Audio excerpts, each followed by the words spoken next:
Bismillahirrahmanirrahim. Alhamdulillah nahmaduhu wa nasta'inuhu wa nastaghfiruh. Wa na'udzu billahi min shururi anfusina wa min sayyiati a'malina. Man yahdihillahu fala mudilla lahu wa man yudlil fala hadiya lahu. Asyhadu an la ilaha illallah wahdahu la syarika lah wa asyhadu anna Muhammadan abduhu wa rasuluh la nabiyya ba'da. Hadirin dan hadirat serta para pemirsa yang saya hormati, Assalamualaikum warahmatullahi wabarakatuh. Kita bersyukur kehadirat Allah Azza wa Jalla sebab seperti biasa kita masih lagi diberi oleh Allah peluang untuk mendalami ilmu yang sangat penting, ilmu yang sangat tinggi nilainya, yaitu tentang mengenal Allah.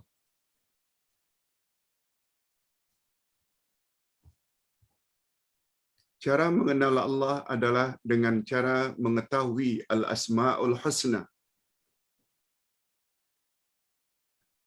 Nama-nama Allah yang terbaik.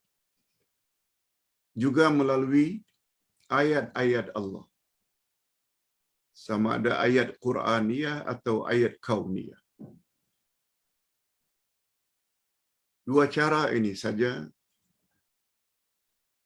cara untuk mengenal Allah. Nah, Al-Asma'ul Husna yang akan kita pelajari pada hari ini, sungguh banyak dari kalangan umat Islam yang tidak biasa mendengarnya. Yaitu nama Allah Al-Hayy.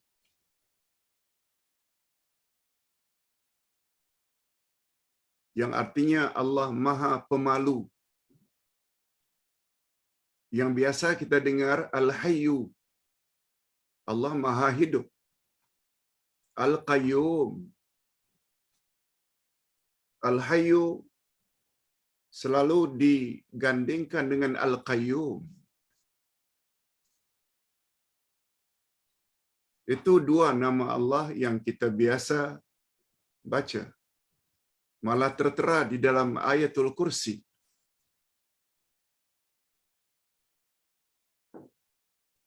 Tapi Ustaz yakin, saya yakin, nama Allah yang akan kita pelajari pada hari ini, tidak banyak umat Islam, khasnya Nusantara,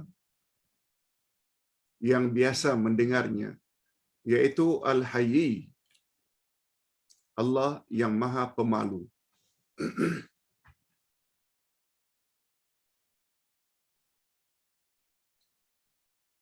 Kalau Al-Hayyu itu nama Allah yang sifat di dalam nama Allah Al-Hayyu adalah hayat, Al-Hayatu, hidup.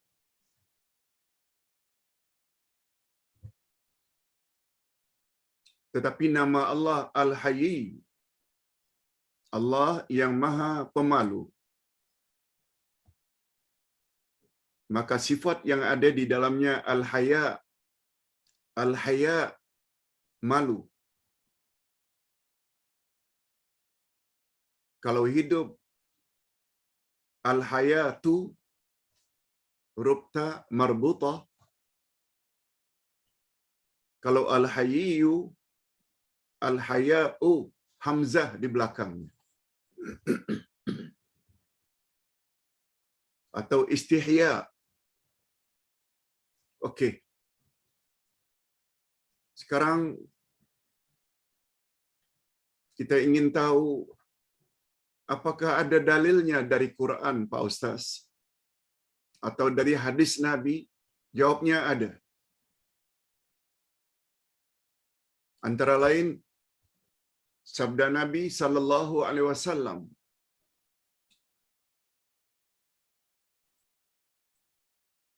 yang dinilai sahih oleh Syekh Nasaruddin Albani, riwayat Imam Tirmizi. Ini bunyinya. Inna rabbakum tabaraka wa ta'ala hayyun karimun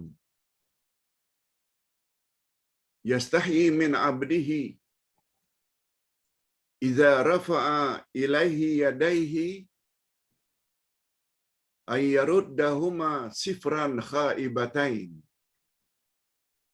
Rawahu Tirmizi. Dinilai sahih oleh Syekh Nasaruddin Albani. Di dalam sahih Sunan Tirmizi. Coba dengar baik-baik terjemahannya. Sesungguhnya Tuhanmu yang maha suci lagi maha tinggi. Dia maha pemalu. Dia maha pemalu lagi maha mulia. Hayyun, maha malu atau maha pemalu. Karimun, maha mulia.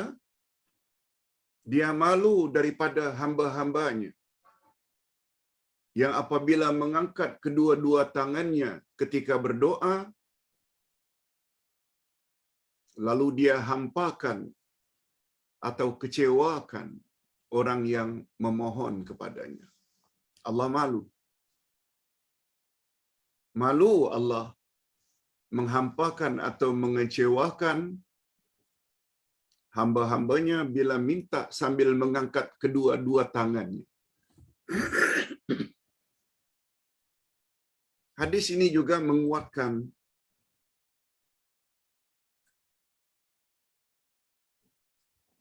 kita agar mengangkat tangan apabila berdoa. Walaupun tidak dalam semua ketika kita mengangkat tangan apabila berdoa. Terutama berdoa dalam sujud. Doa nak masuk tandas, keluar tandas. Dan doa-doa yang lain. Tak semestinya kita mesti mengangkat tangan. Tapi apabila ada orang yang mengangkat tangan, jangan dihalang. Ini di antara dalilnya. Okey. Setelah kita mengetahui ada dalil, dan banyak lagi dalil-dalil yang lain yang Allah sebut sama ada dalam Quran atau hadis Nabi sallallahu alaihi wasallam. Nah, sekarang kita ingin tahu Al-Hayyu, Maha Pemalu, dengan timbangan fa'ilun. Dia adalah bentuk sirah mubalaghah. Sirah maknanya format atau bentuk mubalaghah yang bersangat-sangatan. Maknanya nama Allah Al-Hayyu membawa makna Allah sangat-sangat pemalu. Tapi ingat ya, bila disandarkan sifat pemalu kepada Allah, dia membawa makna kesempurnaan dan terpuji.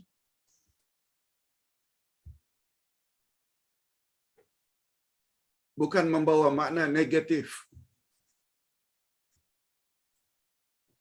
Oleh sebab itu Al-Hayyu, karena dia adalah format untuk menyatakan berlebih-lebihan atau bersangatan, maka makna Al-Hayyu adalah kathirul haya, banyak malunya.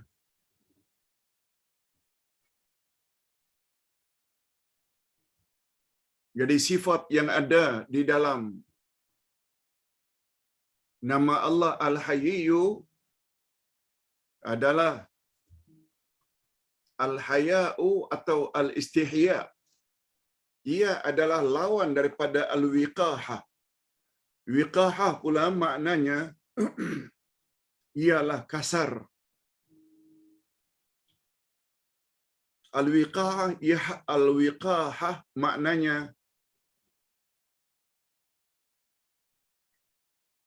orang yang hilang perasaan malu. Itu lawan dari al-haya. Adapun nama Allah Al-Hayy, Al-Hayyu, Allah Maha Pemalu yang telah disifati dengan rasa malu yang sempurna dan layak dan sesuai dengan keagungannya dan ketinggiannya, yang pasti malu Allah itu tidak sama dengan perasaan malu yang ada pada makhluk. Nah, di sini kita perlu tahu apa makna Al-Hayyu. Salah satu nama daripada nama-nama Allah. Perasaan malu di sisi Allah tidak mampu untuk diketahui, tak mampu untuk difahami oleh makhluknya, dan tidak diketahui kaifiatnya.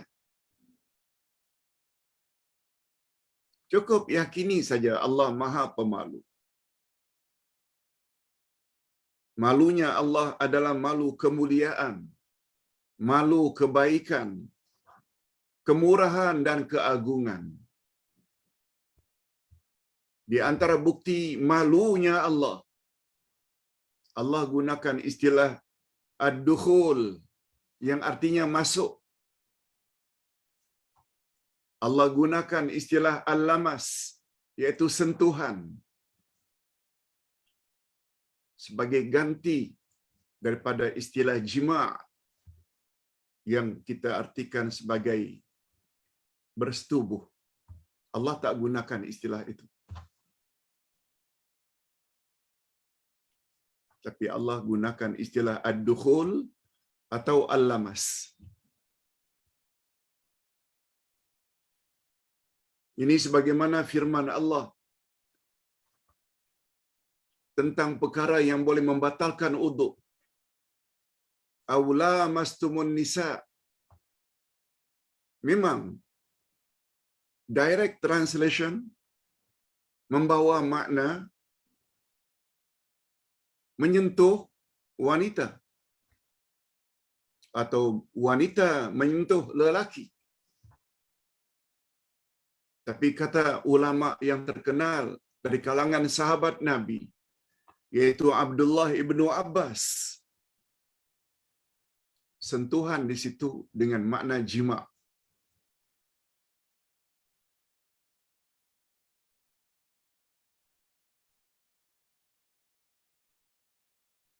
Demikian juga firman Allah, fala rafasa.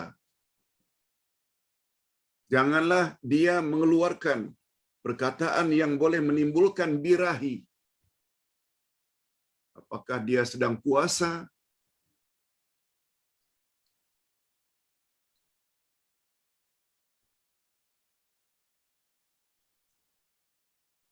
dia juga membawa makna bersetubuh atau al-jima'. Itu di antara bukti sangat tinggi makna maha malu di sisi Allah. Nah, sekarang kita berpindah kepada kehebatan al-hayy. Kehebatan al-haya'u, sifat pemalu dari Allah itu, di mana letak hebatnya? Di sini kita himpun ada 4 kehebatannya. Pertama, karena Allah Maha Pemalu, sesuai dengan kemurahannya, sesuai dengan kemuliaannya, sesuai dengan keagungan santunannya dan kemaafannya, dia malu untuk menghampakan permintaan hamba-hambanya yang memohon sambil mengangkat kedua tangannya. 1,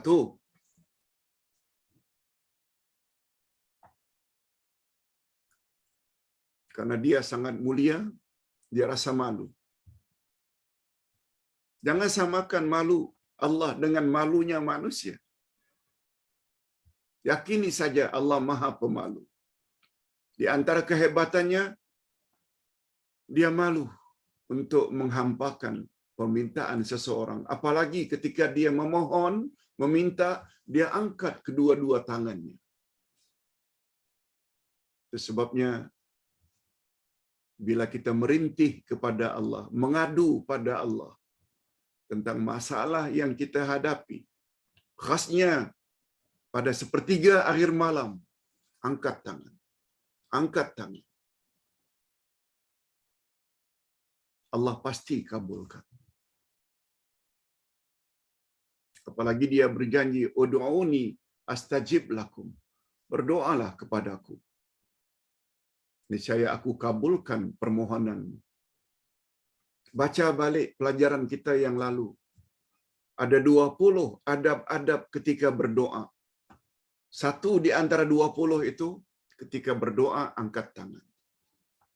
Yang kedua, walaupun Allah Subhanahu wa ta'ala maha sempurna kekayaannya, maha sempurna kekuasaannya, namun dia merasa malu untuk mendedahkan maksiat yang dilakukan oleh manusia.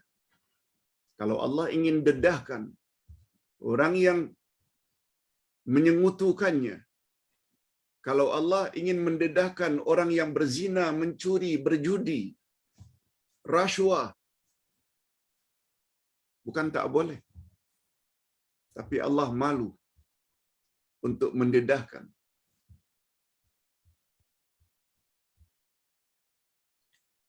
Malahan dosa demi dosa dia lakukan berkat kekuatan yang Allah Subhanahu wa ta'ala berikan. Dia tak malu. Kalau kita diberi oleh ayah sejumlah uang, patut tak kalau kita gunakan uang pemberian Allah itu untuk berzina, berjudi? Patut tak? Tentu jawabannya tidak patut. Malu kalau ayah tahu. Okey. Kalau kepada ayah saja yang menyalurkan bantuan kepada kita, kita salah gunakan pada jalan yang ayah dan ibu benci, beli dadah, minum arak, berzina, lalu tak malu ke kepada pemberi hakiki? Kalau terserempak oleh ayah, kita buat perkara tak senonoh, malu tak? Macam mana dengan Allah yang senantiasa mengetahui gerak-gerik kita, senantiasa melihat apa yang kita buat? Na'udzubillah. Menunjukkan kehebatan malunya Allah. Allah tidak dedahkan. Kalau Allah ingin dedahkan, Allah suruh saja, gerakkan saja hati orang-orang tertentu. Pergi ke tempat itu, bawa anakmu sedang buat serong. Pergi ke tempat itu, bawa istrimu sedang buat serong. Diberitahu pada suami. Suami akan datang. Allah gerakkan hati kepada istri. Pergi ke tempat itu, sebab suamimu sedang berzina dengan wanita-wanita jahat. Boleh. Boleh kalau Allah mau. Tapi tidak. Allah tidak berbuat demikian. Tapi Allah tahu. Yang ketiga, Allah tidak malu terhadap kebenaran. Dan Dia maha adil dalam menetapkan hukum hakam. Dan maha benar dalam semua perkhabaran. Allah tak malu dalam mendedahkan kebenaran. Allah Subhanahu wa ta'ala berfirman Dalam surat Al-Ahzab ayat 53. A'udzubillahi minasyaitonir rajim. Wallahu la yastahi minal haqq. Sesungguhnya Allah tidak malu untuk menerangkan kebenaran. Allah tak malu. Sebab malu menerangkan kebenaran bermakna awak telah meninggalkan kebenaran.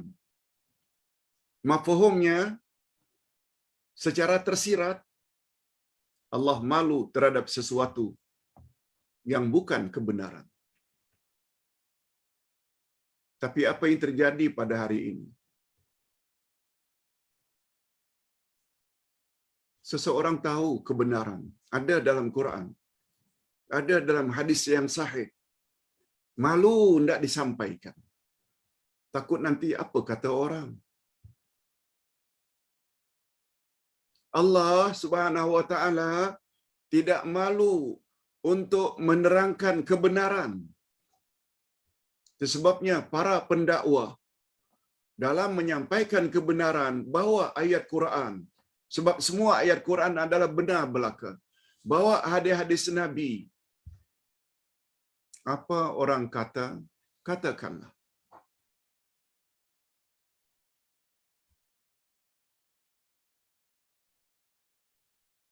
Tetapi sebaliknya sungguh banyak para pendakwah yang tidak sensitif dalam perkara ini.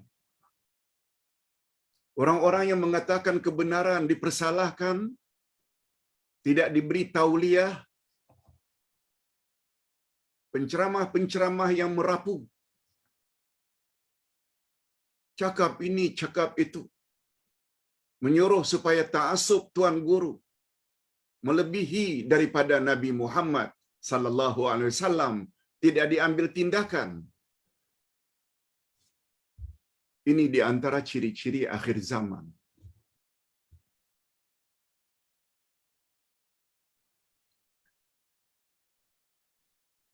Orang yang tahu kebenaran malu nak menyampaikan kebenaran. Orang yang menyampaikan ke arah kesesatan dan kebatilan dibiar bebas.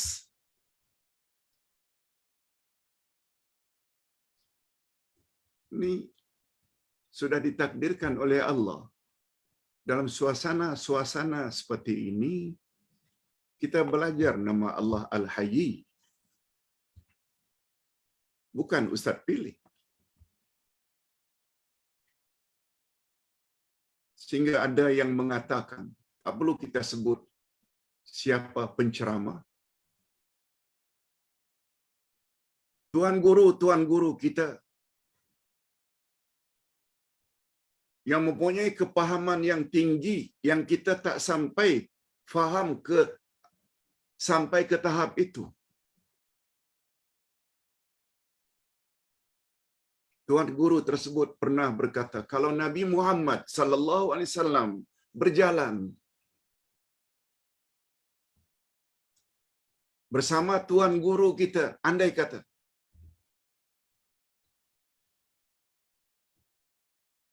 jika Nabi Muhammad berjalan ke arah kanan, tuan guru pula ke arah kiri, ikut tuan guru, jangan ikut Muhammad.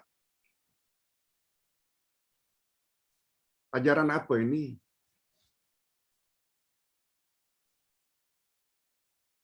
Apalagi kita yang berpahaman mazhab Syafi'i. Apa kata Imam Asy-Syafi'i? Andai kata pendapat aku bercanggah dengan hadis Nabi yang sahih, campak olehmu pendapat aku ke tembok. Campak. Ikut Nabi. Apa maknanya? Imam Asy-Syafi'i pun suruh ikut Nabi.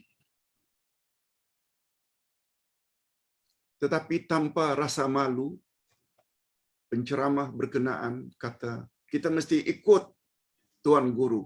Tuan guru ke kiri, ke kiri. Walaupun Nabi Muhammad suruh ke kanan.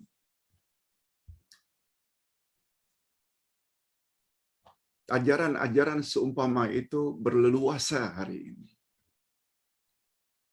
Tidak ada segan silu. Sementara orang yang tahu kebenaran ketakutan. Ketakutan. Takut, maksud Ustaz, takut nak menyampaikan kebenaran. Nanti orang marah. Nanti orang pulaukan kita. Lihat betapa pentingnya kita belajar nama-nama Allah. Allah tidak malu untuk menyampaikan kebenaran. Sebab kebenaran mesti disebarkan. Dan itu syarat untuk bebas dari kerugian. Itu sebabnya Allah SWT berfirman, Innal insana lafi khusrin illa. Seluruh jenis manusia dalam kerugian. Illal ladzina amanu, mereka yang ada iman. Wa amilu salihati, mengamalkannya untuk dirinya sendiri. Wa tawasaw bil haq, awak hendaklah berpesan-pesan menyebarkan kebenaran. Jangan takut. Apakah dipuji atau dicaci? Sabar. Wa tawasaw bis sabri.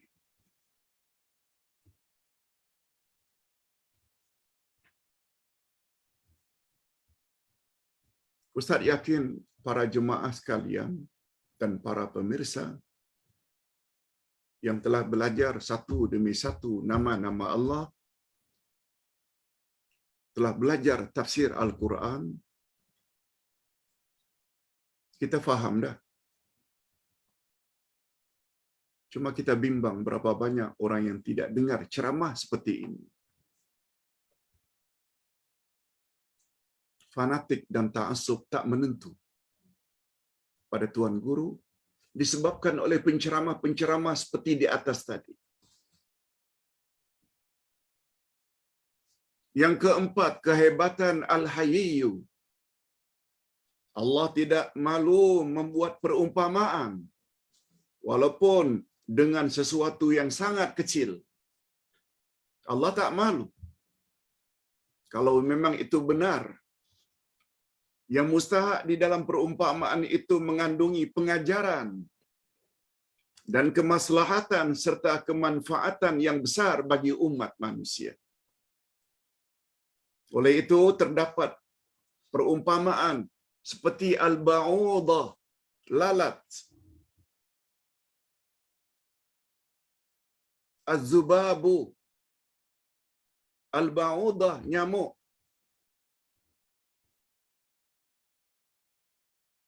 az-zubabu, lalat, al-ankabut, laba-laba, al-himar, keledai,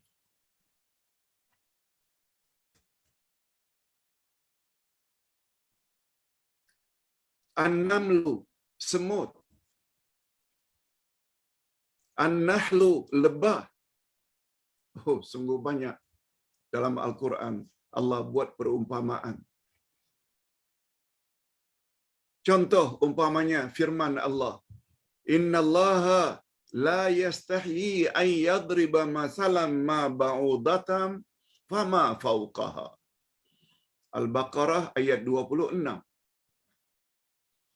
Sesungguhnya Allah tidak malu, Allah tidak segan membuat perumpamaan berupa nyamuk atau yang lebih rendah, lebih kecil dari nyamuk. Nyamuk kecil, semut kecil, lalat kecil.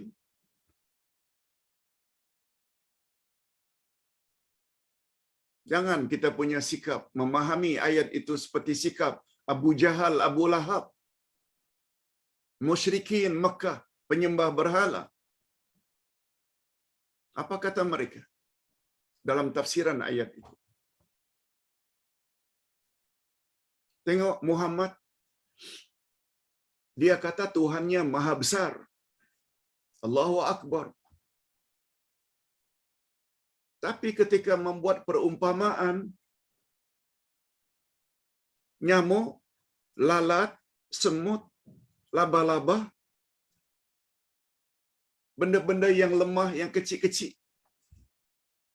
Dia mendakwa Tuhan yang maha besar. Lihat. Padahal di dalam ayat tersebut, Allah tidak menyebut bahwa Allah tidak malu.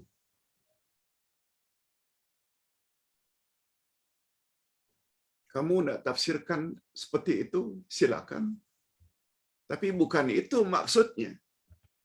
Maksudnya Allah nak menyatakan asalkan pengajarannya itu dalam, Allah tak malu-malu untuk membuat perumpamaan walau dengan binatang-binatang atau benda-benda yang kecil. Ustaz buat contoh.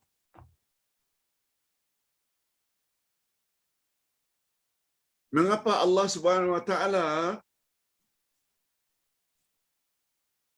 membuat perumpamaan bahwa perbuatan-perbuatan orang kafir penyembah berhala itu tak ubahnya bagaikan sarang laba-laba? Orang yang bertuhankan kepada selain Allah, bukan Allah, patung, batu, pokok, api, bulan, bintang, mereka sembah. Allah tidak menyamakan, nak menunjukkan betapa lemah Tuhan-Tuhan mereka, sama dengan lemahnya sarang laba-laba. Jangankan kita koyak dengan tangan, kita hembus dengan angin pun dia akan pecah. Sarang laba-laba. Itu maksudnya. Itu sebabnya perbuatan Arab Jahiliyah menyembah berhala. Golongan itu dipanggil Arab Jahiliyah. Arab yang bodoh. Arab yang jahil.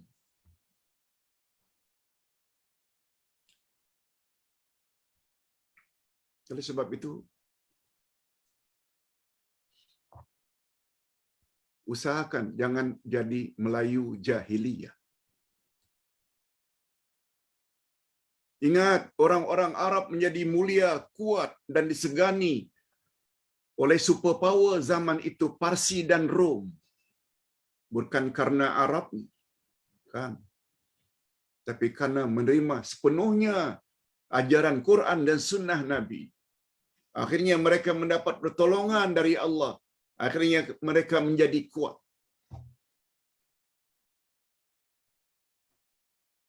Tetapi andai kata Arab juga yang mula meninggalkan Quran dan sunnah,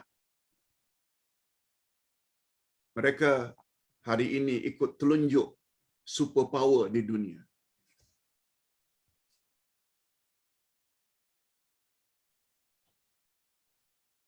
Itu sebabnya sebagaimana orang Arab jangan terlalu bangga dengan kearabannya. Kalau tidak mau ikut Quran dan sunnah, tak akan ke mana. Begitu juga nasihat Ustaz terhadap diri Ustaz sendiri. Hei Abdullah Yasin, jangan terlalu bangga dengan kemelayuanmu. Betul kamu orang Melayu? Melayu Riau asalnya. Jangan terlalu bangga. Tak ke mana kalau kamu tidak kembali kepada Quran dan sunnah. Mana-mana bangsa akan hebat, walaupun dia Chinese, walaupun dia India, walaupun kalau dia kembali pada Quran dan sunnah, dia akan tinggi di mata Tuhan.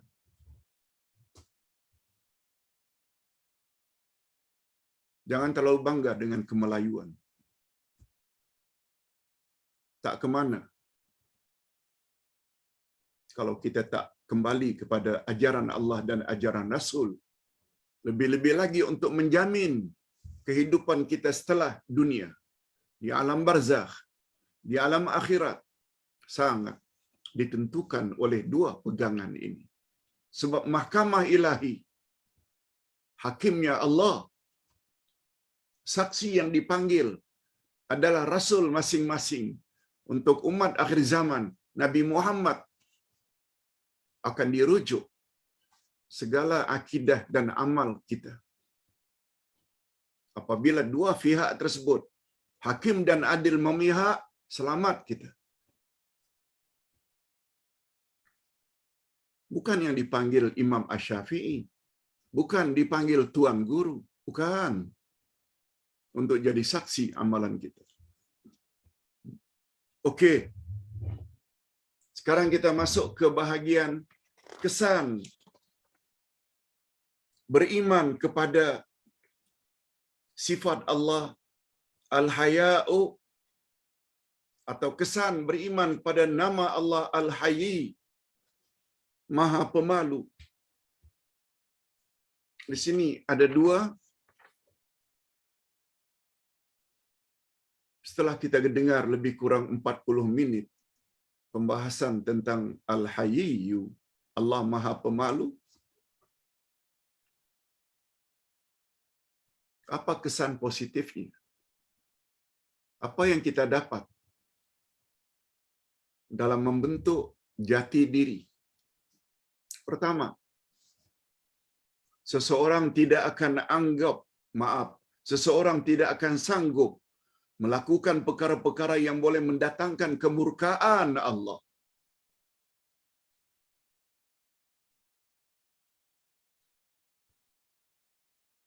Disuruh salat tak mau salat, disuruh tutup aurat di khalayak ramai, tidak tutup aurat malah dedah aurat. Disuruh berbuat ihsan pada ibu bapa, malah durhaka, meninggi suara, menyakitkan hati ibu bapa.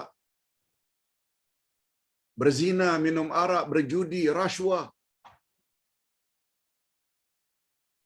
Semua perkara-perkara itu boleh menimbulkan kemurkaan Allah. Orang yang mantap kepahamannya terhadap nama Allah Al-Hayy, dia akan malu.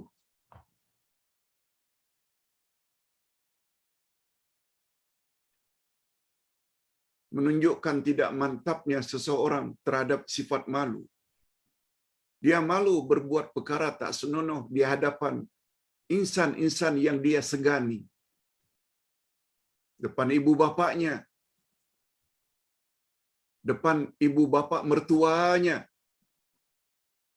depan gurunya dan ustaznya. Dia malu. Tapi dia tidak malu buat maksiat di hadapan Allah. Padahal Allah senantiasa melihat apa yang dia buat. Mengapa boleh begitu? Bukan main lagi baiknya. Istilah orang-orang kita, kalau terpijak semut pun semut tak mati. Begitu lemah lembutnya di hadapan mak bapak, di hadapan suami, di hadapan isteri. Tapi bila jauh daripada pandangan mak bapak, suami atau isteri, atau siapa yang dia kenali, jauh dari pandangan mereka, umpamanya ketika outstation atau overseas, sikapnya macam syaitan. Dia buat apa yang dia suka buat. Tahu tak apa sebabnya? Karena imannya terhadap Al-Asma'ul Husna. Allahu basirun, Allah Maha melihat. Bukan yang zahir saja. Apa yang ada dalam hatimu Allah tahu. Allah melihat di mana saja kamu sedang berada. sedang di khalayak ramai ke, sedang sendirian, Allah lihat segala-galanya. Orang yang tahu Allah melihat apa yang dia buat, melebihi daripada yang dilihat oleh ibu bapa dan pasangannya. Kalau ada rasa malu seperti itu, dia tidak akan buat perkara tak senonoh, tak kira di mana dia berada. Sepatutnya setelah kita belajar nama Allah Al-Hayyu, kita akan jadi orang yang berakhlak mulia. Akan buat suruhan Allah, tak kira di mana berada. Walaupun di kapal terbang, walaupun ketika outstation, walaupun ketika di overseas, mak bapak dan pasangan tidak tahu, kita tetap buat suruhan Allah.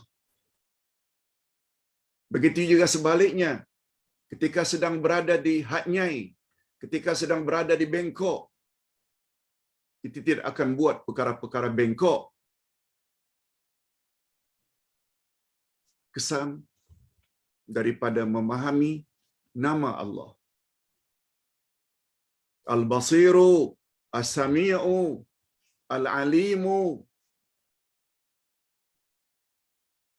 Hanya saja selama ini Al-Asma'ul Husna hanya didendang-dendangkan, dilagu-lagukan saja.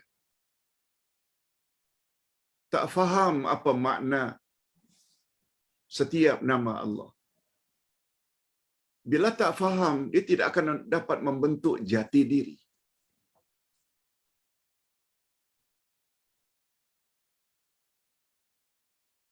Allah Subhanahu wa taala tidak malu dalam menyatakan kebenaran. Berapa banyak orang yang tahu malu? Bukan malu saja, takut. Nanti apa orang lain cakap? Na'udzubillah min dzalik.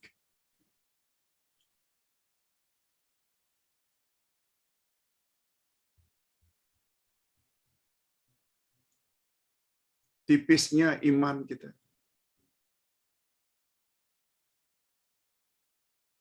Iman kita kepada Allah sangat lemah. Sehingga kita takut mengatakan kebenaran. Itu sebabnya kata Nabi sallallahu alaihi wasallam dalam hadis sahih riwayat Imam Bukhari, sebaik-baik orang yang berjihad, yang bersungguh-sungguh, sebaik-baiknya adalah orang yang berani menyatakan kebenaran di depan raja yang zalim. Walaupun bila kita berkata benar, tengkuk kita akan ditetak, dipotong. Walaupun bila kita berkata yang benar, masuk penjara. Walaupun kita berkata benar, kita akan digantung sampai mati. Dia tak akan takut.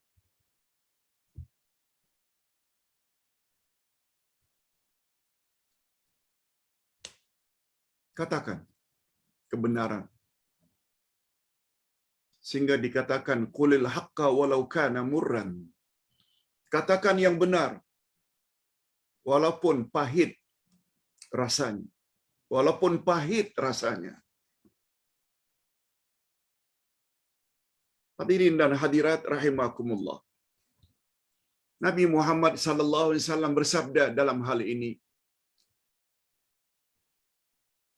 istahyu minallahi haqqal haya. Malulah kamu kepada Allah dengan sebenar-benar malu. Qulna. Lalu kami, kata para sahabat, berkata, ya Rasulullah, inna lanastahi walhamdulillah. Ya Allah, kami sungguh-sungguh malu kepada Allah. Alhamdulillah, kami bersyukur. Kami malu kepada Allah. Sungguh, ya Rasulullah. Coba dengar apa komen Nabi. Laisa zalik.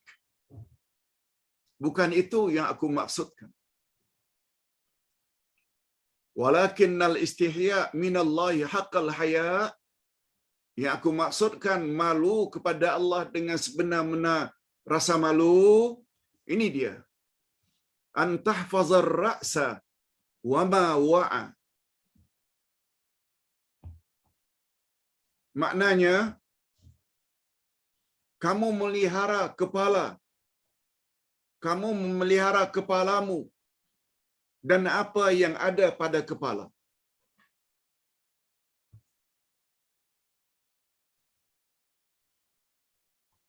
Dalam kepala ini ada akal. Jangan fikir yang bukan-bukan. Jangan buruk sangka terhadap Allah. Jaga kepalamu. Di kepala juga ada mata. Malu melihat perkara-perkara tak senonoh. Dalam kepala, pada kepala juga ada telinga. Jangan dengar kata-kata fitnah, umpat, keji, bohong. Jangan dengar. Dalam kepala juga ada mulut. Jangan masukkan benda-benda haram. Syubhat pun jangan. Pastikan makan minum yang halal belaka. Dalam mulut ada lidah. Jangan gunakan lidah untuk menyesatkan orang ramai. Tapi sebaliknya, gunakan lidah untuk menyelamatkan orang ramai daripada kesesatan. Wa qulil haqq walau kana murran. Katakan yang benar walaupun buruk padanya.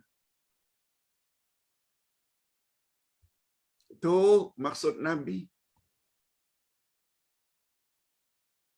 Yang dimaksudkan dengan malu kepada Allah dengan sebenar-benar malu, pelihara kepalamu dan apa yang ada pada kepala. Mulutmu, hidungmu, matamu, telingamu, akalmu. Pelihara dia daripada perkara-perkara yang boleh mengundang kemurkaan Allah.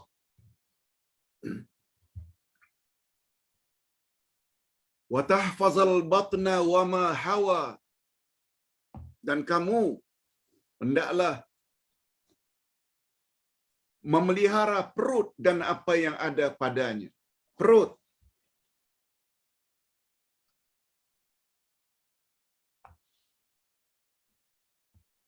Yang di dalamnya ada hati.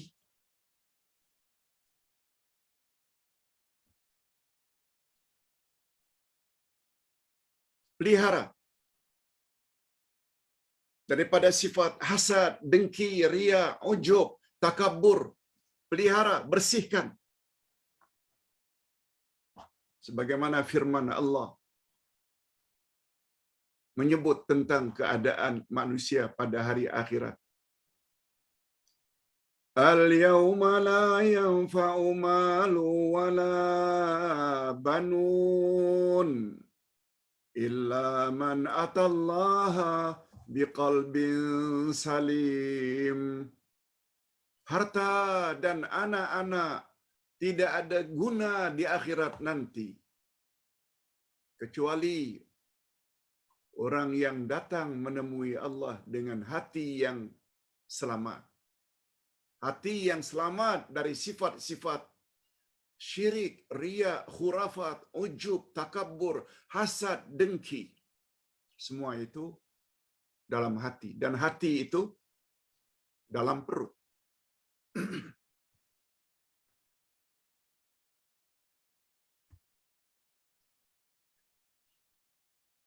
Selanjutnya kata Nabi, yang namanya malu sebenar-benar malu wal tadhkuril mauta wal bila. Kamu hendaklah ingat mati dan kehancurannya. Al-bila itu ingatlah mati dan kehancuran badanmu dalam kubur yang dimakan ulat. Wahai laki-laki yang handsome, ganteng, kaca. Jangan terlalu bangga dengan kegantenganmu. Jangan bangga sangat dengan kehandsomanmu. Wahai wanita-wanita yang jelita, cantik, rupawan, jangan tayang sangat kejelitaanmu kepada orang yang tidak layak, kecuali untuk pasanganmu. Sebab bila kamu dah masuk kubur nanti, semua jadi tengkorak, ulat-ulat makan, semua daging-daging. Itu maksudnya. Takutlah kamu kepada mati dan kebinasaannya, yaitu binasanya badan dimakan ulat.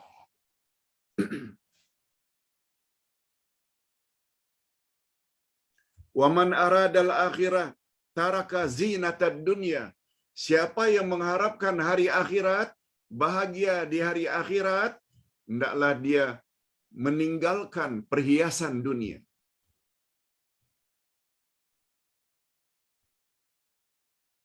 Ambil perhiasan dunia secukupnya saja untuk kelangsungan hidup, survival. Kita perlu rumah, kita perlu kereta, kita perlu perhiasan sedikit-sedikit, jam, cincin. Tak salah. Rantai, subang, anting-anting. Tak salah. Perhiasan dunia.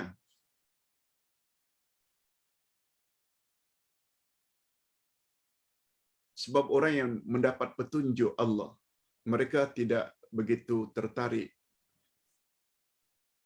dengan perhiasan dunia kecuali secukupnya.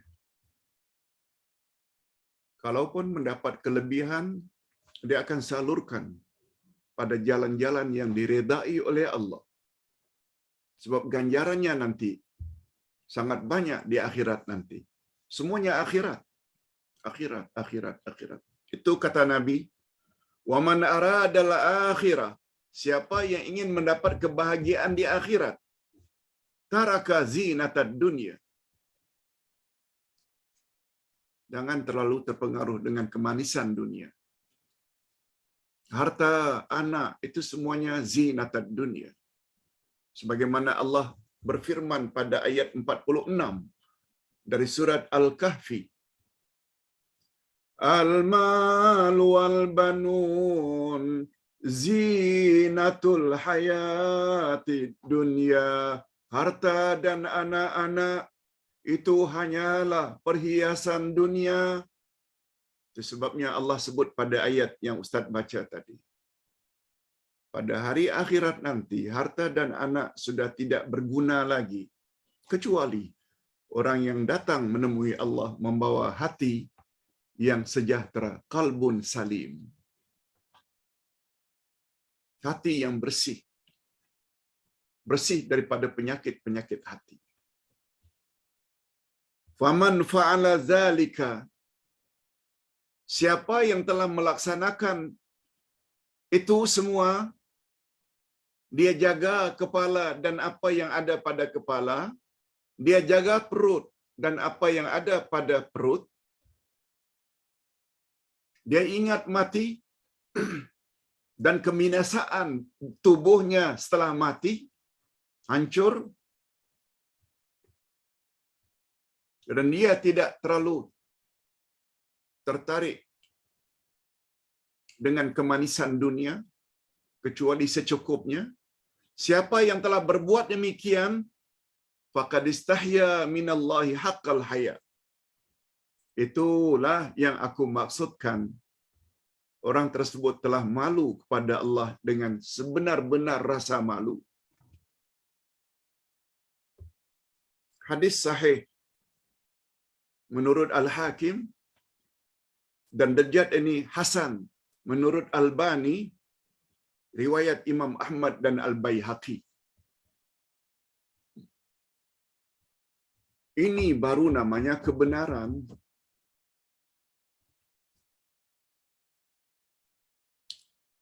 Kita baca sedikit Maksud hadis di atas memelihara kepala dan apa yang ada padanya mencakupi makna tidak sujud. Ni dahi ni tidak adakan sujud atau beribadat kepada selain Allah.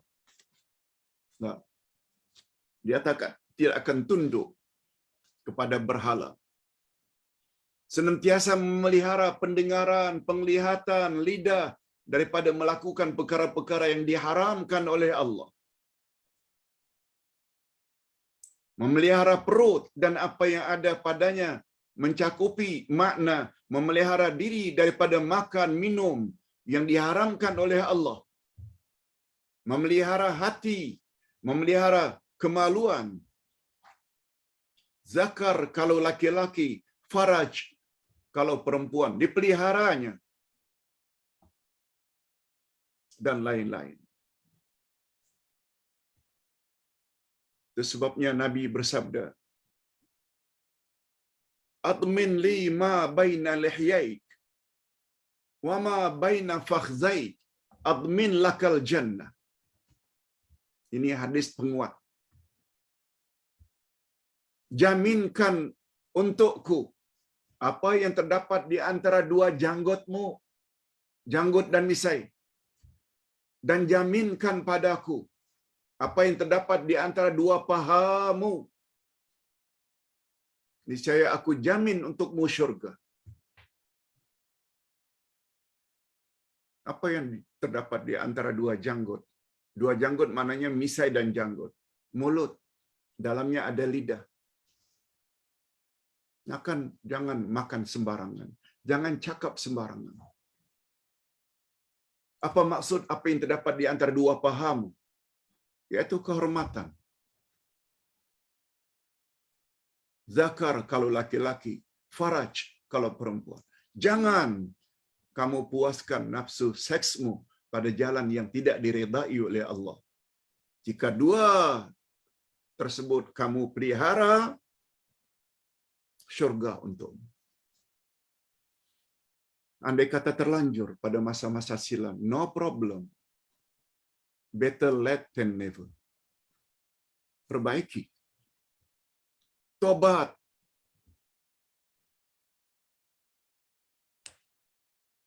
Sila dengar balik ceramah tobat hari Jumaat petang minggu lalu. Sehingga kata Sayyidina Ali dan Uyainah, Sufyan bin Uyainah, tidak ada nikmat yang paling besar setelah saya memeluk Islam kecuali adanya syariat tobat. Oh, nikmat tobat. Sehingga kata Nabi, orang yang bertobat dari dosa-dosa masa silam macam orang yang tidak ada dosa sama sekali.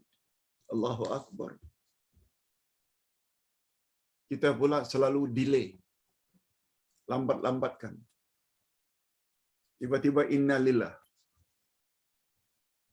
Alangkah ruginya. Ingat mati mesti tiap hari. Tak boleh sekali-sekala. Itu yang mendorong kita untuk tahajud, witir, baca Quran, duha, rawatib, qabliyah, ba'diyah, puasa sunat, zakat, wakaf, infak. Itu sebenarnya. Allah Subhanahu wa taala berfirman dalam hal ini. Inna sam'a wal basara wal fuada kullu ulaika kana anhu mas'ula. Sesungguhnya pendengaranmu, penglihatanmu dan hatimu semuanya akan diminta pertanggungjawaban. Maknanya semuanya akan disoal siasat oleh Allah di akhirat nanti. Pandai-pandailah kita menggunakan kesemua itu pada jalan yang Allah redai. Jangan buat sebaliknya.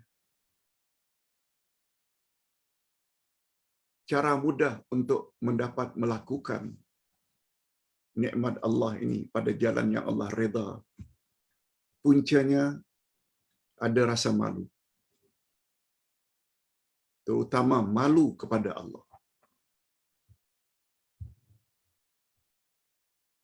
Bila tidak ada rasa malu, ini yang buat orang akhirnya buat sesuka-suka hati. Nabi SAW bersabda,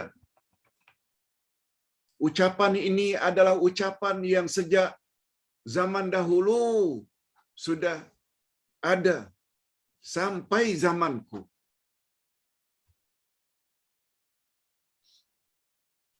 Boleh terkata apa dia perkataan tersebut? Bukan Nabi Muhammad yang bawa. Sejak zaman dahulu, rasul-rasul terdahulu semua bawa perkara yang sama. Perkataan itu aku ingin sampaikan padamu, wahai umat. Perkataan itu berbunyi, illam tastahi fasna' ma syi'ta. Bila kamu sudah tidak ada rasa malu, buatlah suka-suka hati kamu. Ustaz ulang maknanya. Bila kamu sudah tidak ada rasa malu, buatlah apa yang kamu suka. Betul tak perkataan itu selalu kita sebut kepada orang-orang yang degil? Sama ada adik kita, sama ada kawan kita, sama ada pasangan kita, sama ada anak-anak kita atau cucu-cucu kita yang tidak mau dengar nasihat. Nasihat buat lagi, nasihat buat lagi, nasihat buat lagi, sampai akhirnya kepada suatu peringkat. Bila tak ada malu nak, buatlah suka-suka hati kamu. Akan sampai ke peringkat itu.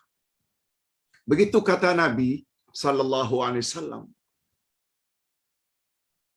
Jadi orang yang buat suka-suka hati, ceramah suka-suka hati, ikut tuan guru lebih utama dari ikut Nabi, kita boleh katakan illam tastahi fasna' ma syi'ta. Bila awak tidak ada lagi rasa malu, buatlah suka-suka hati. Oh, itu satu sindiran yang sangat tajam. Karena ingin sangat menjaga hati followers, supaya follower terikat dengan apa yang dia cakap saja. Jangan dengar cakap-cakap orang lain. Akan jadi macam itu. Padahal Islam adalah agama Allah dan agama Rasul yang dibawa oleh Rasul. Rasul memberi jaminan umatnya tidak akan sesat selagi balik kepada Quran dan Sunnah. Yang kedua, terakhir, sebelum kita jawab beberapa soalan, yang kedua, kesan iman kepada nama Allah Al-Hayyu atau sifat Allah Al-Haya'u atau istihya. Barang siapa yang benar-benar mempunyai perasaan malu kepada Allah, niscaya dia akan menahan dirinya dari segala bentuk amalan yang tidak diredai oleh Allah Subhanahu wa taala. Sebab dia mengetahui segala-galanya, yakni Allah mengetahui segala-galanya dan pada setiap tempat. Tak kira awak sedang berada di mana. Awak sedang berada di bulan pun. Awak sedang berada di dasar laut dalam kapal selam. Awak sedang berada di dalam perut bumi. Allah tahu. Walaupun mak bapakmu, adikmu, abangmu, pasanganmu tak tahu, Allah tahu. Berkat keyakinan Allah itu tahu segala-galanya, bukan saja gerak-gerik badan kita, gerak-gerik hati pun Allah tahu. Dia tidak akan buat perkara-perkara yang boleh mengundang kemurkaan Allah. Sesiapa yang malu kepada Allah, niscaya Allah akan malu kepadanya. Sesuai dengan keagungan dan kebesarannya. Itu sebabnya siapa yang memohon kepadanya sambil mengangkat tangan, Allah malu untuk menghampakan permintaannya. Betul tak semua kita mau agar hajat kita dikabulkan oleh Allah? Syaratnya, awak mesti punya rasa malu kepada Allah. Dengan makna tadi. Ini sebagaimana potongan hadis Nabi riwayat Imam Bukhari dan Imam Muslim. Hadis sahih. Wa ammal akharu fastahya. Adapun yang lain, dia malu kepada Allah. Fastahyallahu minhu. Lalu Allah pun malu kepadanya. Ini yang di dalam kaedah ilmu akidah. Apa dia kaedah, formula dalam ilmu akidah? Al-jaza'u min jinsil amal. Pembalasan yang akan diterima oleh seseorang sesuai dengan amalnya.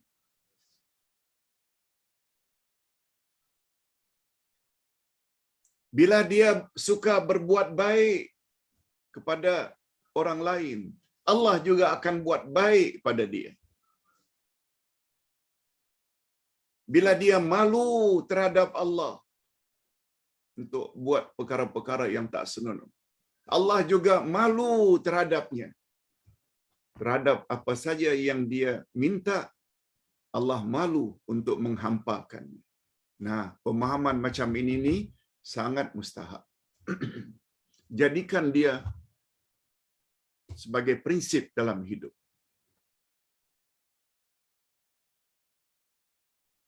Itu sebabnya, minta maaf kalau Ustaz katakan, ini sudah menjadi prinsip Ustaz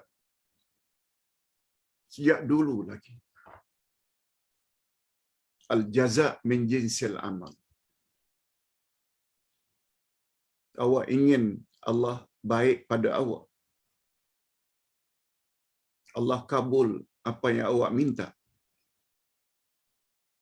Awak terlebih dahulu mesti bersikap bantu orang yang memohon pertolongan sesuai dengan kerjayamu.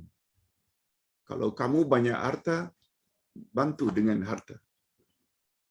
Kalau kamu punya tenaga, bantu dengan tenagamu.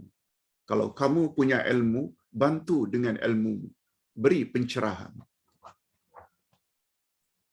Jangan marahi orang yang tanya. Kalau itu yang kamu mampu, buat. Akhirnya Allah tolong. Allah bantu. Itu prinsip.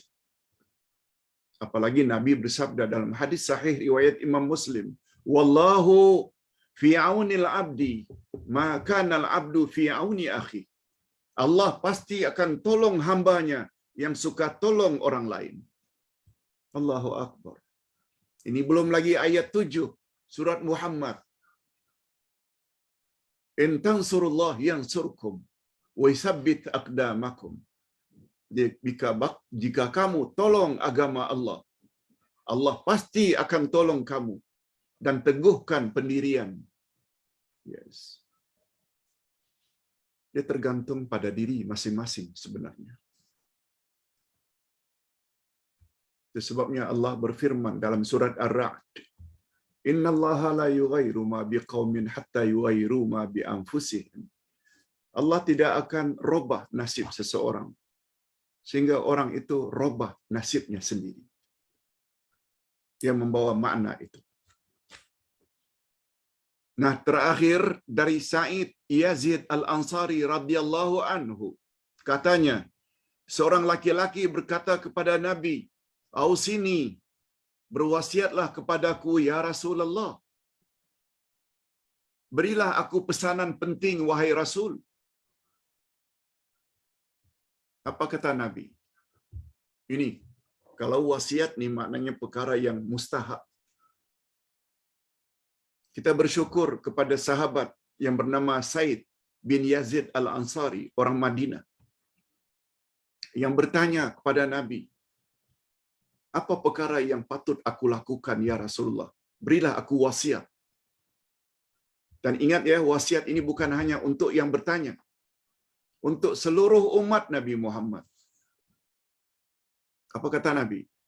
Usika an tastahi Allah azza wa jalla kama tastahi rajulan salihan min qaumik. Aku berwasiat kepadamu supaya kamu malu kepada Allah azza wa jalla sebagaimana kamu malu kepada orang saleh dari kalangan kaummu. Kamu punya ustaz yang kamu segani. Malu tak? Sudah diajar tutup aurat, rasa malu tak? Biar terserempak dengan ustaz di salah satu supermarket atau mall. Nampak saja, Uday, aku tak pakai menutup aurat ni. Lari. Ustaz perasan. Mengapa orang itu lari? Sekali terserempak rupanya tidak menutup aurat secara sempurna. Kalau kepada ustaz kita saja, orang yang kita segani, kita malu buat perkara tak senonoh. Berpakaian sempit, tidak tutup aurat. Mengapa tak malu kepada Allah yang tahu segala-galanya? Itu wasiat Nabi. Malulah kamu kepada Allah sebagaimana kamu malu terhadap orang yang kamu hormati. Malu pada mak bapa, malu pada suami, malu pada isteri. Hendaknya malu kita kepada Allah lebih dari itu semua. Sehingga orang yang tidak ada rasa malu, apa kata Nabi? Wa illam tastahi fasna' ma syi'ta.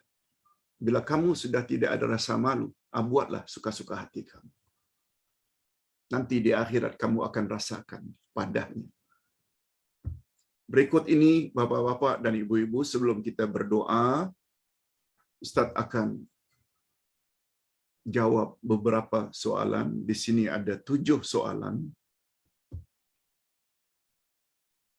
Tolong beri perhatian, Ustaz akan jawab secara ringkas saja ke semua soalan.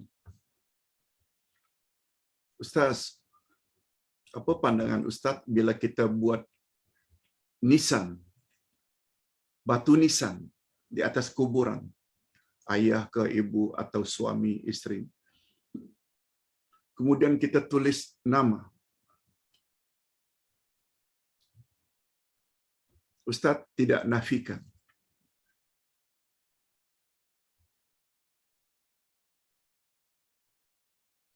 Para ulama berbeza pendapat dalam hal ini. Di zaman Nabi tidak ada nisan. Di zaman Nabi juga tidak ada tulis nama. Yang ada dari Nabi, tinggikan kuburan itu agak sejengkal, tapi bukan di tembok ya.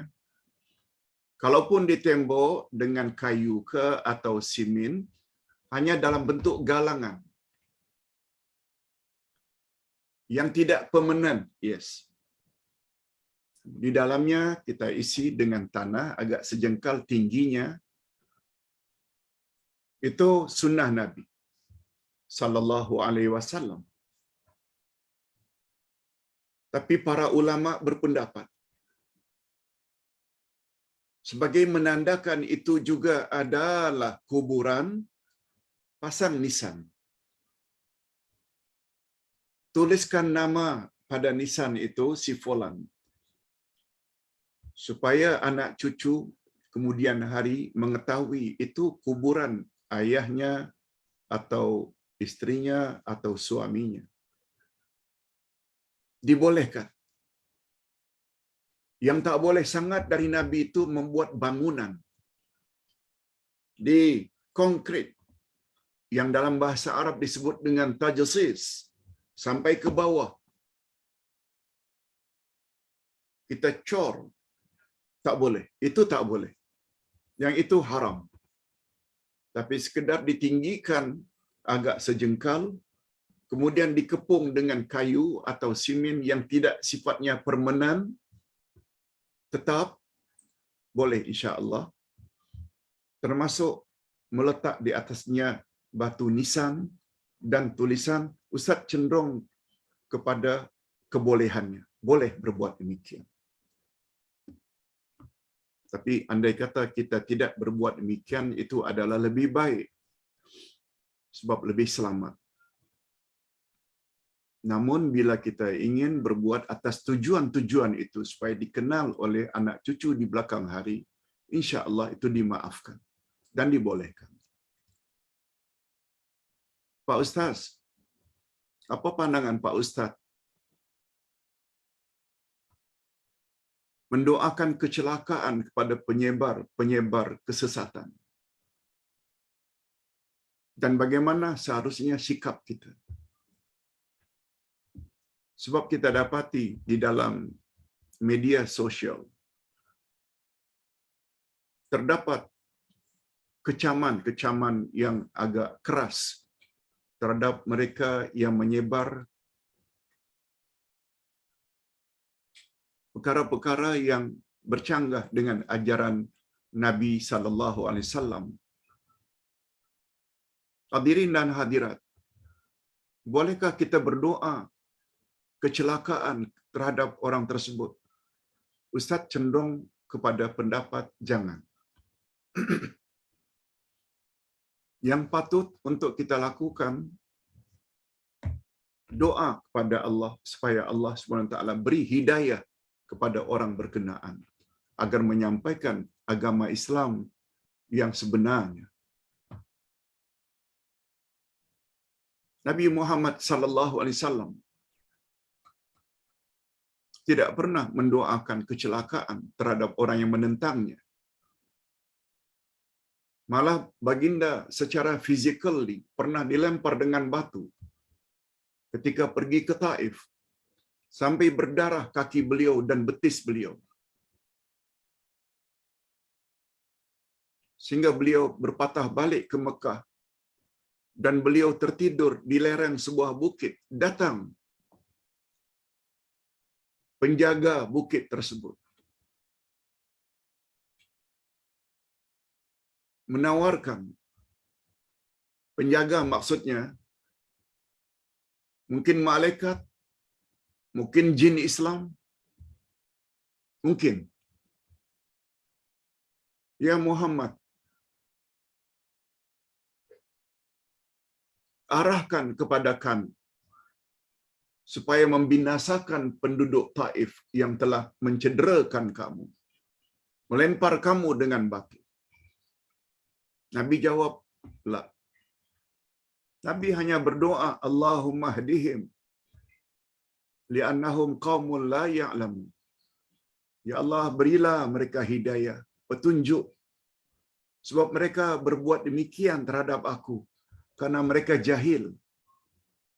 Mereka tidak tahu. Oleh sebab itu, Ustaz lebih cenderung jangan kita caci maki,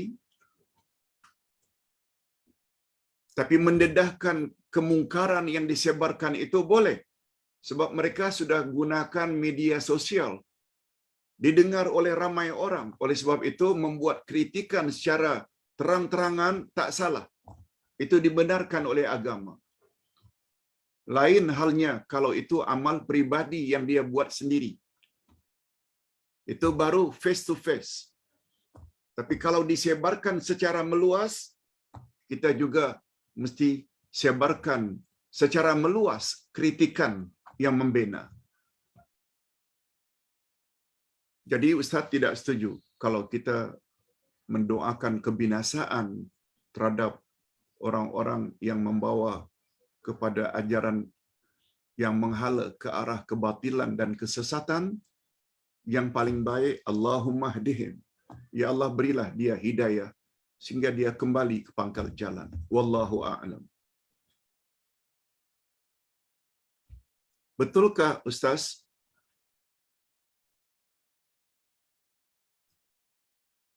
apabila telinga itu berdesing, itu adalah satu pertanda baik? Ni Ustaz belum sempat lagi atau belum jumpa lagi, walaupun Ustaz sudah cari, belum jumpa. Kalau jumpa nanti Ustaz akan jawab. Soalan berikutnya, pesakit kanser sedang melakukan kemo, akhirnya membuat badannya sangat lemah. Boleh tak pesakit tersebut karena lemahnya lalu melakukan salat jamak dan qasar? Kalau dibolehkan jamak,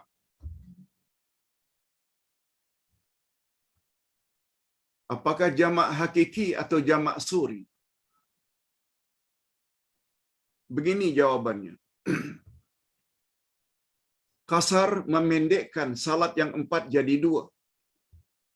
Jamak menghimpunkan 2 salat dalam satu waktu.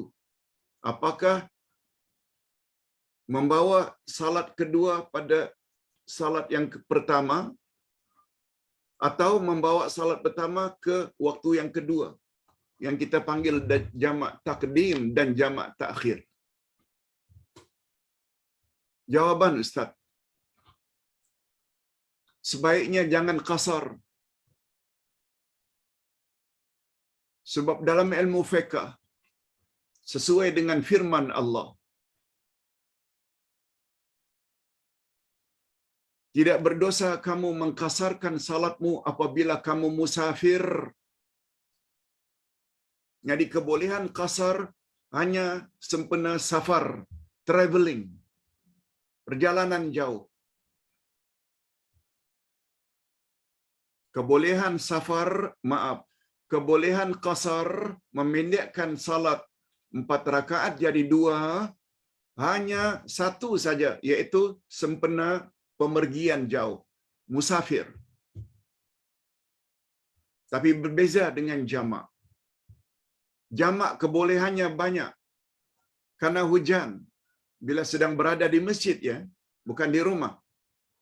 Lalu habis maghrib buat salat isya secara jamak. Ini pernah dilakukan oleh Nabi SAW. Dan Ustaz pernah alami perkara ini ketika berada di ketika di Riyadh, Arab Saudi. Dengan syarat sedang berada di masjid, bukan di rumah. Susah untuk balik lagi nanti untuk salat isya di masjid. Yang kedua, karena takut mungkin diserang oleh binatang buas atau sedang diburu oleh orang-orang yang jahat sehingga dia buat jamak. Karena kesulitan, sebab Nabi pernah buat jamak ketika di Madinah. Zuhur 4 dengan asar 4. Maghrib dan isya, maghrib 3, isya dan 4. Jamak sahaja. Ketika Ibnu Abbas ditanya mengapa Nabi buat salat jamak, padahal bukan takut, bukan musafir, juga bukan hujan. Abdullah Ibnu Abbas hanya menjawab, karena Nabi tidak mau menyusahkan umatnya. Jadi bila kita dalam kesulitan, jamak boleh.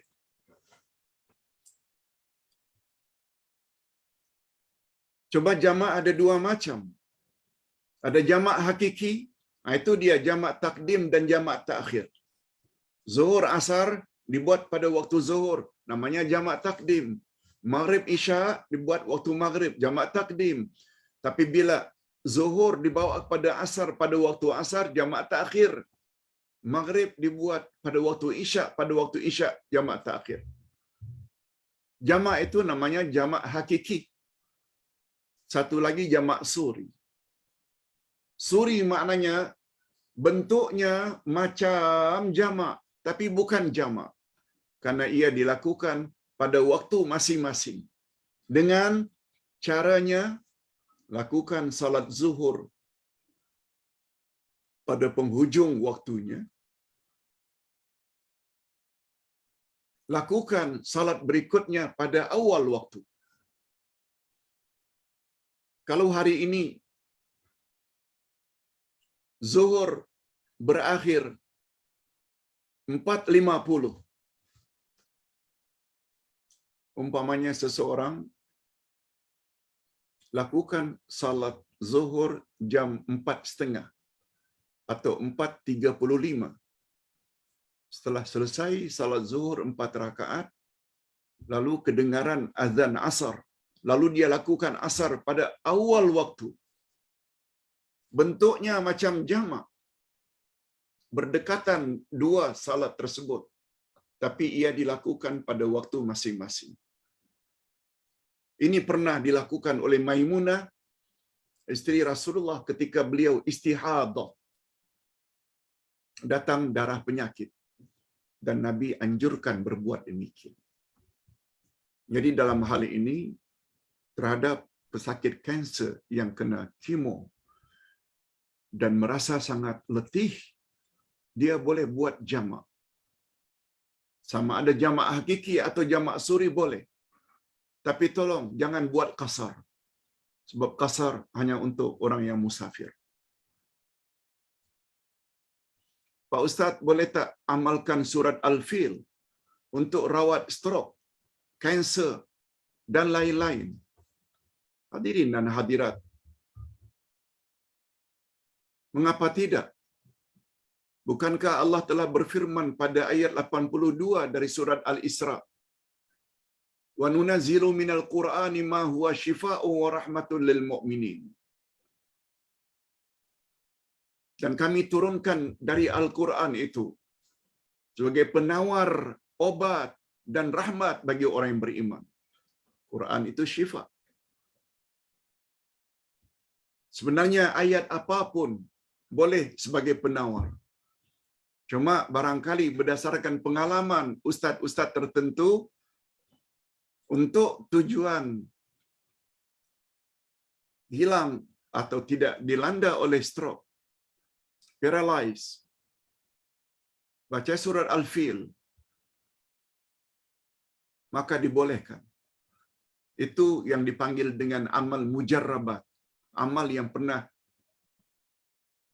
dilakukan oleh guru-guru kita, lalu dirasakan berkesan, lalu diperturunkan kepada anak murid. Dibolehkan. Kalau itu ayat Quran. Cuma jangan kata itu dari Nabi, mesti Al-Fil. No. Mana-mana ayat. Sebab Nabi pernah menyuruh kepada Aisyah, ketika seorang wanita datang ke rumahnya untuk minta rawatan karena dia sakit, Rasul hanya katakan, "Iqra'i 'alaihal Qur'an." Bacakan Quran pada wanita yang sakit itu. Tanpa Nabi menyebut surah apa dan ayat berapa. Sebab semua ayat Quran itu adalah obat. Wallahu a'lam. Pak Ustaz, ini jawaban atau soalan terakhir. Ada orang-orang tua, hatta Ustaz cakap bahwa kata-kata seseorang itu adalah doa. Bila dia berkata itu mengandung makna doa. Itu sebabnya dilarang kita ibu bapa berkata kepada anak, "Kau hai anak memang anak yang sial. Bodoh punya anak."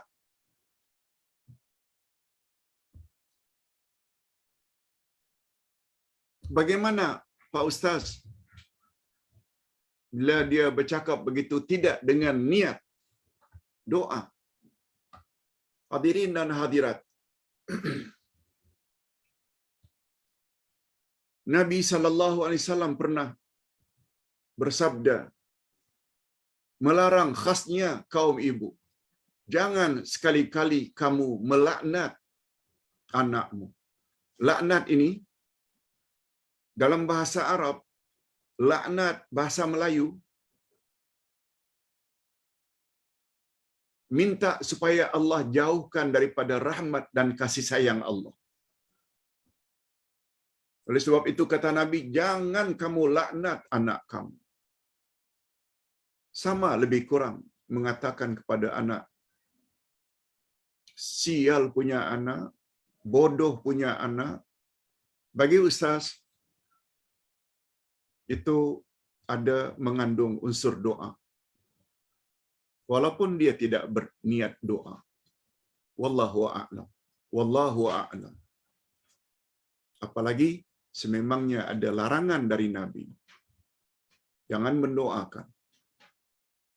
Walaupun kadang-kadang bukan dalam bentuk doa. Dia hanya statement saja. Salah-salah Allah kabulkan apa yang dia kata dan anaknya akan musnah. Wallahu a'lam. Mudah-mudahan jawaban singkat ini dapat memberi kepahaman pada jemaah. Nah, Ustaz tambah satu lagi. Baru teringat. Ada namanya istighfar al-azim. Ada pula namanya istighfar akbar. Ada istighfar al-azim yang diperturunkan atau diijazahkan oleh seseorang.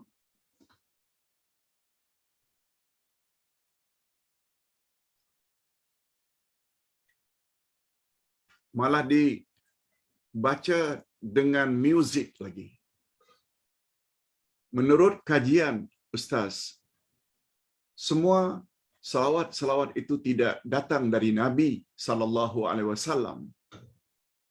Dia hanya di-create atau direka oleh orang-orang tertentu pada zaman silam.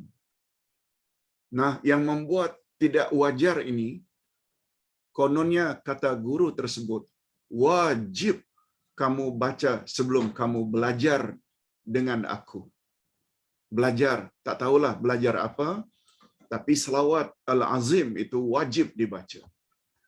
Hadirin dan hadirat, mewajibkan sesuatu ini hukum.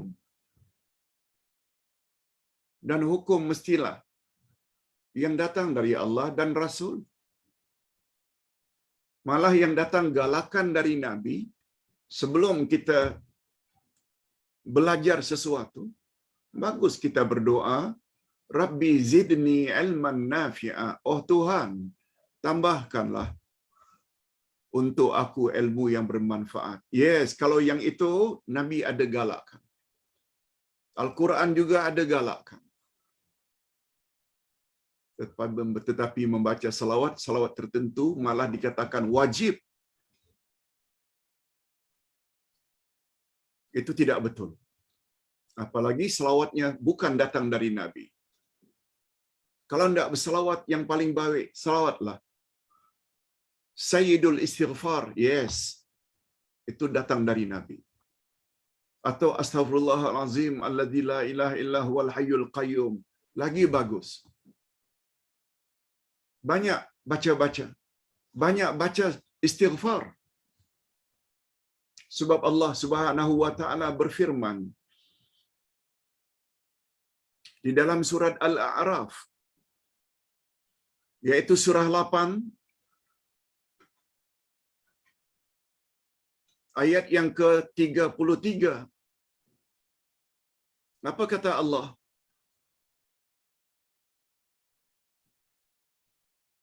Surat Al-A'raf, yaitu surah 8, Al-Anfal, maaf, Al-Anfal, ayat 33.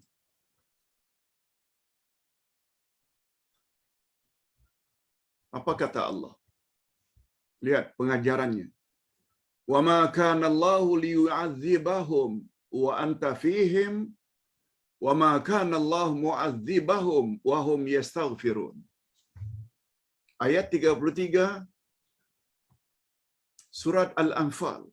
surah 8. Artinya, Allah sekali-kali tidak akan mengazab mereka sedangkan kamu berada di antara mereka, dan Allah juga tidak akan mengazab mereka sedangkan mereka meminta ampun. Coba dengar kata-kata orang yang paling pakar terhadap Al-Quranul Karim sehingga mendapat gelaran Turjamanul Quran, Abdullah ibnu Abbas, sepupu Nabi. Dari ayat itu dapat diambil kesimpulan cara untuk menghindarkan diri dari musibah termasuk sakit ada dua. Pertama, adanya Nabi, baginda masih hidup. Yang kedua, istighfar. Ustaz ulang sekali lagi terjemahannya. Wa ma kana Allah liyu'adzibahum wa anta fihim wa ma kana Allah mu'adzibahum wa hum yastaghfirun. Allah tidak akan timpakan musibah ke atas mereka selagi engkau, hai Muhammad, masih lagi hidup, berada di tengah-tengah mereka, dan Allah juga tidak akan timpakan musibah ke atas mereka jika mereka banyak-banyak istighfar, minta ampun pada Allah. Komen Abdullah ibnu Abbas, berdasarkan ayat ini, cara kita untuk terhindar daripada musibah termasuk sakit COVID-19,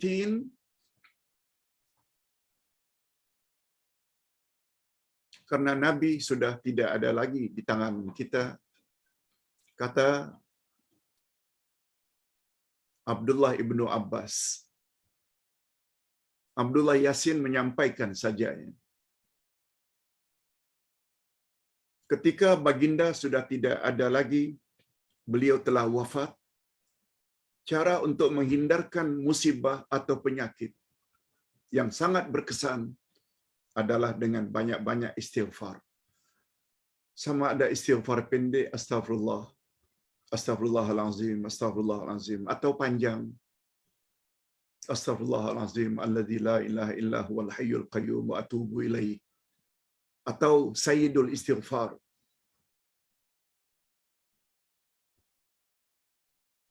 Banyak-banyak ucap sehari-harian. Insya-Allah musibah, penyakit tidak mudah menimpa kita. Sebab ini jaminan daripada Allah. Lihat ayat 33 surat Al-Anfal. Kita akhiri dengan doa. Alhamdulillahirabbil alamin. Wassalatu wassalamu ala asyrafil anbiya'i wal mursalin wa ala alihi wa sahbihi ajma'in. Rabbana ighfir lana dzunubana wa liwalidina warhamhum kama rabbawna shighara. Rabbana hab lana min azwajina wa dhurriyyatina qurrata a'yun waj'alna lil muttaqina imama. Ya Allah, ampunkanlah dosa kami dan dosa kedua ibu bapa kami, dan cucurilah mereka rahmat-Mu ya Allah, sebagaimana mereka telah didik kami sejak dari kecil. Ya Allah, berilah kami pasangan hidup dan zuriat keturunan yang menyedapkan pandangan mata dan hati kami, dan jadikanlah kami pemimpin bagi orang-orang yang bertakwa. Ya Allah, ya Tuhan kami, pada hari ini kami telah belajar nama-Mu Al-Muhyi, Al-Hayyi, Al-Hayyi, iaitu Engkau memiliki sifat Al-Haya atau Al-Istihya, Engkau Maha Pemalu. Oleh sebab itu, jadikanlah kami orang yang malu kepada Engkau, ya Allah.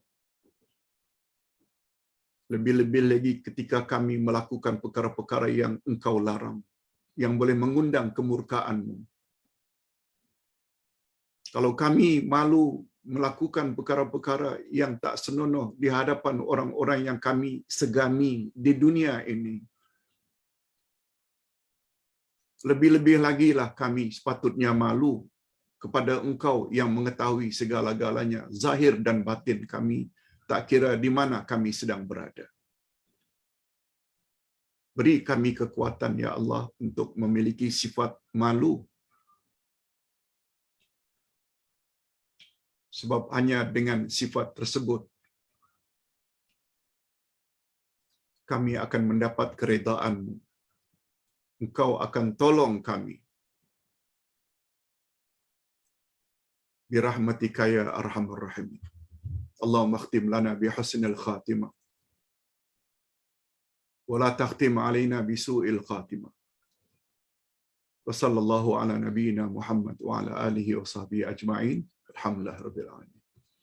Subhanakallahumma wa bihamdik. Asyhadu an la ilaha illa anta astaghfiruka wa atubu ilaik. Assalamualaikum warahmatullahi wabarakatuh.